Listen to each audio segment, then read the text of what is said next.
book lovers, it's Jenny at Julia Baby Jen, and this is my December wrap-up.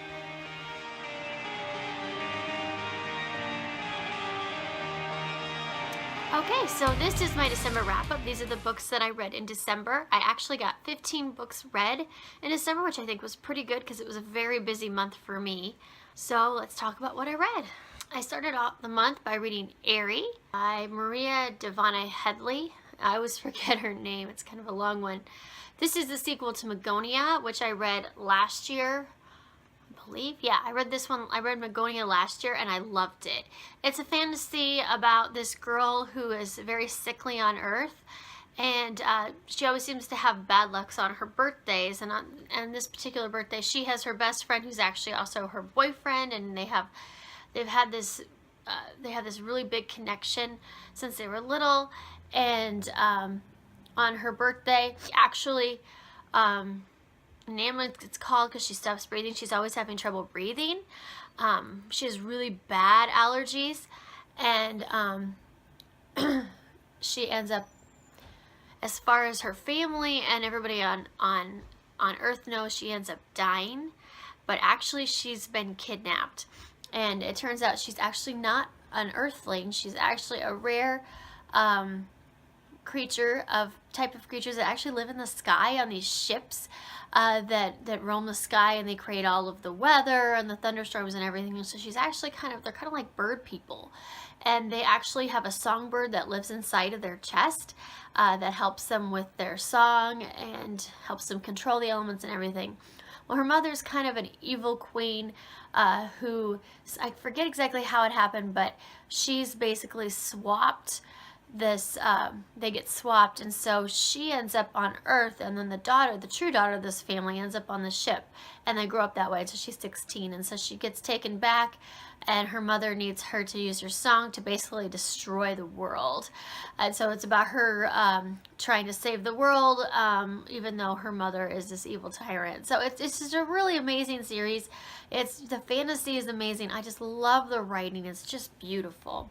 So this kind of takes off after the first one ends, and I don't want to tell you really what this one's about because it gives away the ending to Magnolia, but it's a really good read. I gave this 5 stars. I loved it just as much as the first one.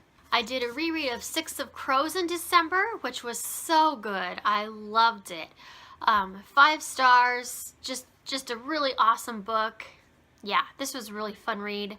6 of Crows is basically a fantasy world. It's set in the same world as the Grisha trilogy, but it's in a different little part of the world of the Grisha trilogy, or the Grisha world that Leigh Bardugo creates. This is pretty much all new characters, except for a couple, and they were side characters in the first series. So this is amazing. This takes place, this is a heist that they're trying to pull off, an impossible heist.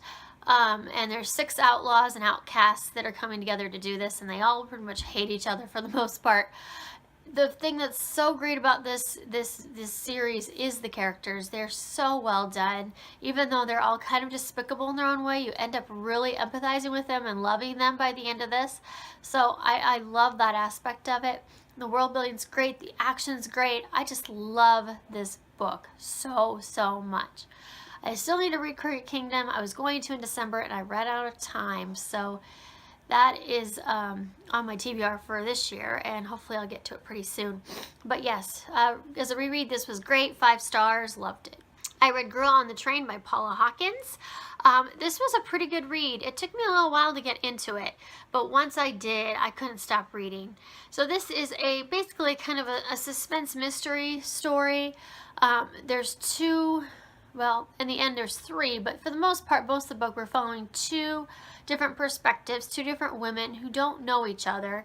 But one is actually the girl on the train, Rachel, and she takes the train to and from work every day and watches people in their houses on this train route. It's like a half-an-hour train route every day.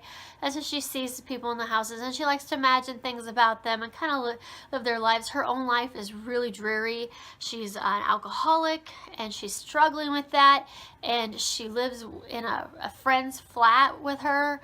She lost her husband, her house, and one of the houses that she actually watches on the train route is her ex-husband's house and with his new wife and baby. She's of course extremely jealous, and she can't stay out of their lives, and it's just kind of a twisted thing there, that whole thing. Then the other girl the other girl that we follow is Megan. So we're going back and forth in time. So now we're mostly following Rachel now and her perspective, and then like a week ago or whatever, we're following Megan's perspective, and she actually disappears, and she's one of the houses that Rachel watches, and she disappears, and Rachel thinks she knows something, so she kind of gets involved in the mystery and tries to solve what happened to Megan.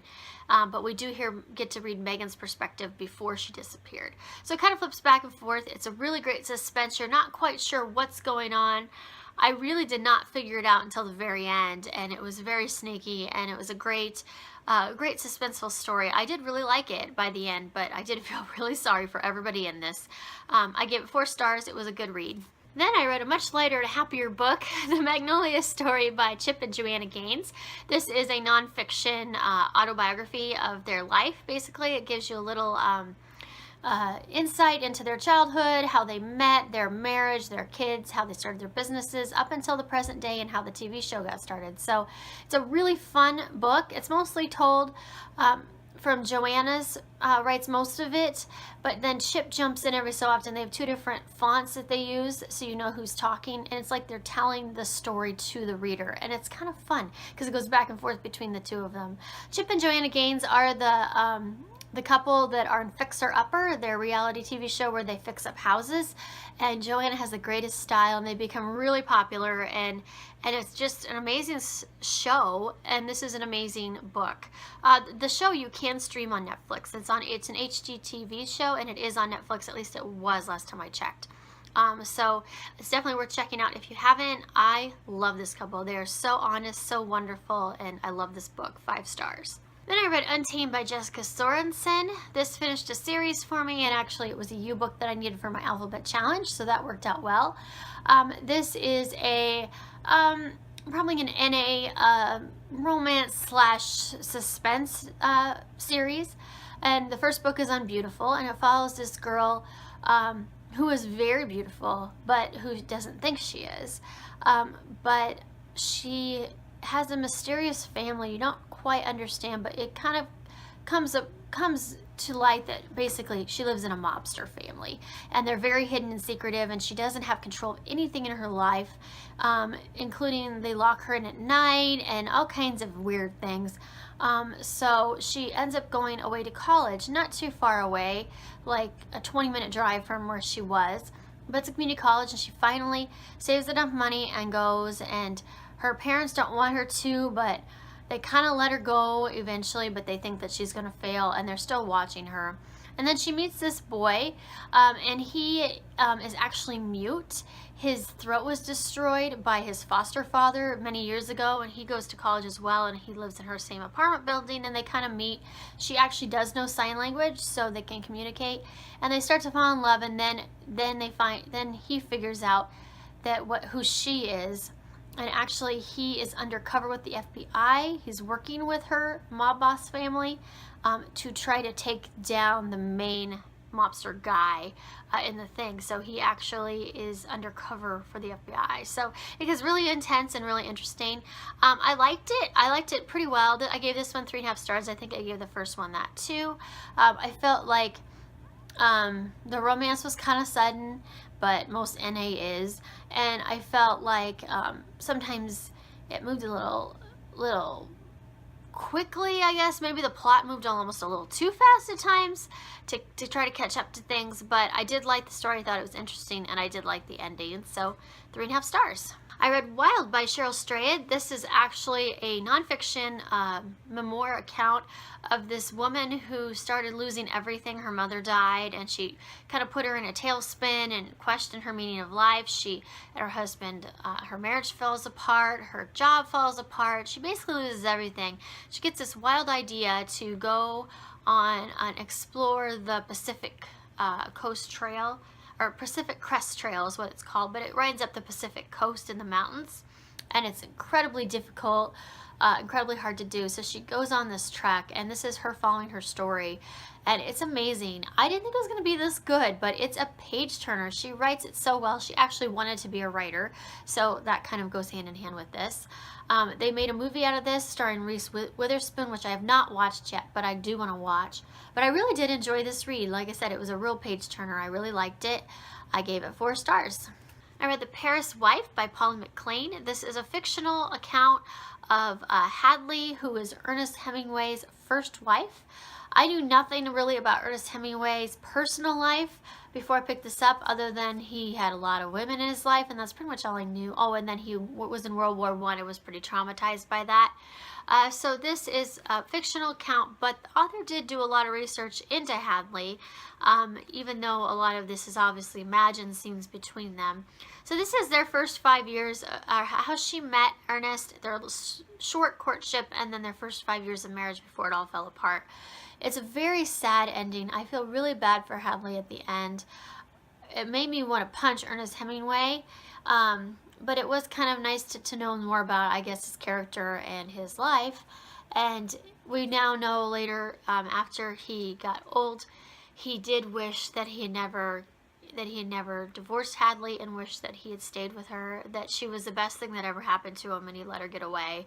And it's exactly true. She was a very awesome wife, so to put up with his crap. But anyway, this was a really fascinating read. I really loved it. It made me want to read more Ernest Hemingway on it, obviously, especially the books that she kind of put input in and helped him with. So yeah, this was a good read, 4 stars. It Ends With Us by Colleen Hoover. This was amazing. I love this book. 5 stars. It's one of my favorite Colleen Hoover books. I can't talk a lot about it. I will tell you that it's about a girl who's had a terrible past with her family. She grew up in an abusive home, and then she meets this guy, and the abuse kind of continues. But it's not your typical abuse story. It's very real, very interesting. I really did empathize with her, and I understood the decisions she made. It's a really amazing story. What's amazing so much is that Colleen Hoover did base the main relationship in this off of her own parents' relationship. So she was really close to the story. It explores domestic abuse, abusive relationships, all that. It's very sad, but I really loved it. I got really into it more than I thought I would. It reads a little different than most of her other books, but it felt more real to me, and I guess I really loved it. And yeah, it was a good read for me. Then I moved on to a Christmas read around Christmas. I think this is Christmas weekend that I read this one. What Light by Jay Asher. This is a story about a girl named... This is a story about a girl named Sierra, whose family owns a Christmas tree farm in Oregon. And every year between Thanksgiving and New Year's, they open a Christmas tree lot up in California. They travel down there and to sell their trees. And so she grew up this way. It's been this way ever since she was a baby. They live on a mobile home when they're in California. So she basically has a life in Oregon, where she lives most of the year. But then at Christmas time, she has a life down in California. She has a best friend down there. Well, on this year, when they go to California, this might be the last year they do it, because they're losing money traveling down there. So she thinks this might be her last season, and then she meets this boy, and it all goes from there. So it's a really fun, mostly cute read, although it does get kind of serious, more serious than I thought it would at times. But I really enjoyed it. It was a good Christmas read. I gave it 4 stars. Then I read The Last Boyfriend by Nora Roberts. This is the second book in the In Boonesboro trilogy. And this is about a family that lives in this small town on the East Coast. I think it's Maryland. And the mother and the 3 sons, the father has died, and the 3 sons are all grown, and they're basically renovating this old inn that's on the main square, and they're renovating to this beautiful hotel. And then the 3 books, each book follows one brother in their romance. So this one we follow Owen, who is basically the head of the clan, and he's the organized person and takes charge of everything. And it's him and his romance between Airy, who is his childhood friend and who has carried a flame for him all through the years, and she owns this pizza place. And so it's their romance, and then it's also this family and them making this hotel great, and it's just a fun fun, easy read. I like Nora Roberts when you want a nice, easy romance, and this one was it. I really enjoyed it. 4 stars. I decided I want to read more Christmas, and I found this book actually in the library book sale. This is called A Patchwork Christmas Collection, and it's 3 stories, so they're about 120 pages each. And it's kind of like a really light Christian style romance, but it takes place in the 1800s, all of them. They're all 3 different stories, and they were fun reads. I really liked the second one, which was a young widow is headed west to marry a prosperous businessman she barely knows in order to give her daughter a better life when a snowstorm strands them in the middle of nowhere. And the man she meets while they're stranded. So it's a really cute story. These were really fun Christmas reads, very nostalgic, you know, if you're into the... I love Laura Ingalls Wilder growing up, so it kind of reminded me of those reads, except these are adult. And they're just fun romance, very light, very fun. Oh, I gave the whole thing 4 stars. Then I read Vanishing Cornwall by Daphne du Maurier. She is the author of Rebecca, which I have not read. I haven't read any of her work, but she's a pretty famous author. This is a book she wrote in her later years in life. It's a nonfiction book. They actually wanted her to write a coffee table type of book, but she actually nixed that idea. There are a lot of pictures in it. Her son and her traveled around Cornwall and took pictures, but it's mostly written word, and there's a lot of history and a lot of just general facts about Cornwall. She lived there for quite a long time in her life, so she knows a lot about it, and it was a really good read. I really enjoyed it. I loved escaping to Cornwall for a little while, learning more about its history. I really didn't know very much about it, and now I know quite a lot, so that was a lot of fun. This was a good read. I gave it 4 stars. I guess I could show you a couple pictures, because the pictures are pretty breathtaking. So there's one gorgeous picture there. That is an old mine. It's a gorgeous picture of the coast. That's the bridges that take you into Cornwall. So yeah, it's just a really good book. I really enjoyed this. My last read of the year that I barely finished before New Year's was Just Listen by Sarah Dessen. I needed a J book for my alphabet challenge to finish that challenge, and I got it in there. Woo! Got it done. This is a fun YA contemporary story. Sarah Dessen's books are always kind of fun, but they're not super light. There's usually some kind of conflict. This one is about a girl who has had something really bad happen to her the previous spring. Before summer started. You don't know exactly what, although I think you figure it out pretty quickly into it. But because of it, her best friend of many years is shunned her. They're the 2 most popular girls in the school, and her best friend is basically one of the most terrible mean girls ever. And she shuns her, and she has no friends, and she's gone back to school in the fall. Meanwhile, her family is falling apart. She has 2 older sisters. One is away at school, and the other one is living with them, and now she was away at school. But she has a really bad eating disorder, and she's barely surviving it. Her parents are barely hanging on. Their family just doesn't talk at all. All 3 of the girls were models growing up, and she still is a model. The other 2 are no longer modeling, and she doesn't want to model anymore, but her mother lives for it, and it makes her mother happy, so she's kind of going along with it. Basically, she's a girl who's keeping everything that she feels and thoughts and everything inside her, all penned up, doesn't know how to talk about things. And she meets this boy named Owen, who is all about talking about everything and never lying and always telling the truth. And so it's basically their story, getting her through all these conflicts and everything, and learning how to confront things and stuff like that. It was one of my favorite Sarah Dessens I've ever read. I really did like this one quite a bit. I gave it 4 stars, a really good read. And those are the books I read in December. Leave me any comments below if you've read any of these, or your thoughts, or what you read in December. And I hope everyone has a good day. I will talk to you later. Bye.